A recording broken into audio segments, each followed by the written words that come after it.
And Ron, would you say a few words, please? Sure.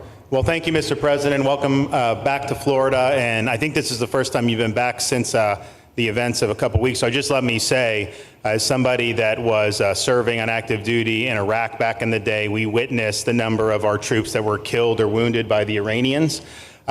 We know that they're a militant Islamic regime that was hell-bent on getting nuclear weapons, and under Joe Biden, they were about to get nuclear weapons. And because of your strong actions, those dreams and those ambitions have been reduced to rubble.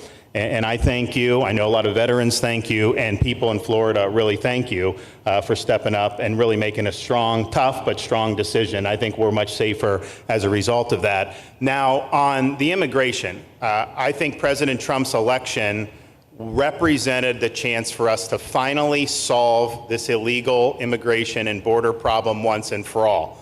I knew he was going to do the border, although he did it very quickly and very thoroughly. I think that no one can say that that's been anything but a spectacular success. But then we have the issue of Biden let in how many millions of people? And you had millions that had been in over decades previous to that. You can't have a country if you don't have respect for the rule of law. You can't have a country if foreigners get to decide who comes in. No, we, the American people, make that decision, who's allowed or not allowed to come into our country. We've seen Europe be overrun by open borders, so we're not gonna let that happen here. So when President got elected, I knew that the states had an important role to play in facilitating this really, really historic mission.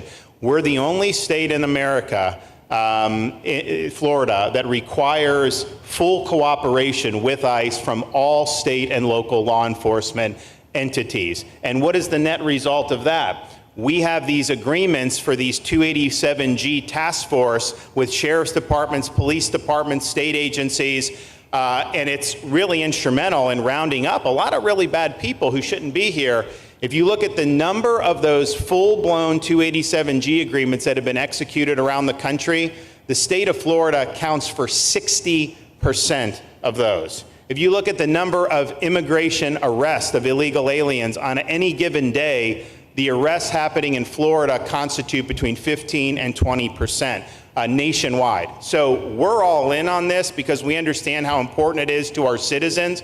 It crowds schools, it crowds medical, it crowds housing. Yes, you have illegal alien crime as well, and people want the problem solved. And the only way we're going to solve it is if states like Florida step up and help the president, help Secretary Noem get the job done. Now, this facility here was really in response to us working with DHS and ICE from the time the president got sworn in, and the number one thing they kept coming back to was, you know, Biden decimated the agency. I mean, let's just be clear. You could have illegals in Florida. Biden would just release them. Even when they had notices or they had orders to be removed, Biden wouldn't send them back. So their interior enforcement collapsed under Biden. So they're building it back up, but they're like, we need detention space in order to be able to bring about more deportations. And so what we have here can hold 3,000 now. We have 2,000 facility up at Camp Blanding that we're going to be open, which is our National Guard site. But think about what you have here. They come here, say they already or been ordered to be deported. You drive them 2,000 feet to the runway, and then they're gone. It's a one-stop shop. And this airport that's been here for a long time is the perfectly secure location. It's going to make a big difference. And let me just thank everyone who was involved. We got the call from DHS a little bit more than a week ago.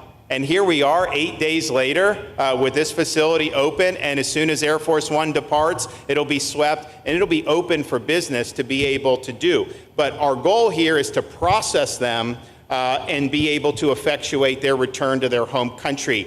This is the opposite of what they were doing in New York by just putting them up in a hotel and then just letting them stay there indefinitely. No, we want to be able to send back. And when you walk into the processing, the president and I, Secretary Noem, Kevin Guthrie, walk through that initial intake, the first thing you see is information on how to go home on your own. Why would you want to come through Alligator, Alcatraz if you can just go home on your own? I think a lot of people are going to make that decision. So you're going to have a lot of deportations that are going to be done by the administration, but I think you're going to have a lot of voluntary as well. So this is a force multiplier for the president's efforts. I would just say and echo what Secretary Noem says.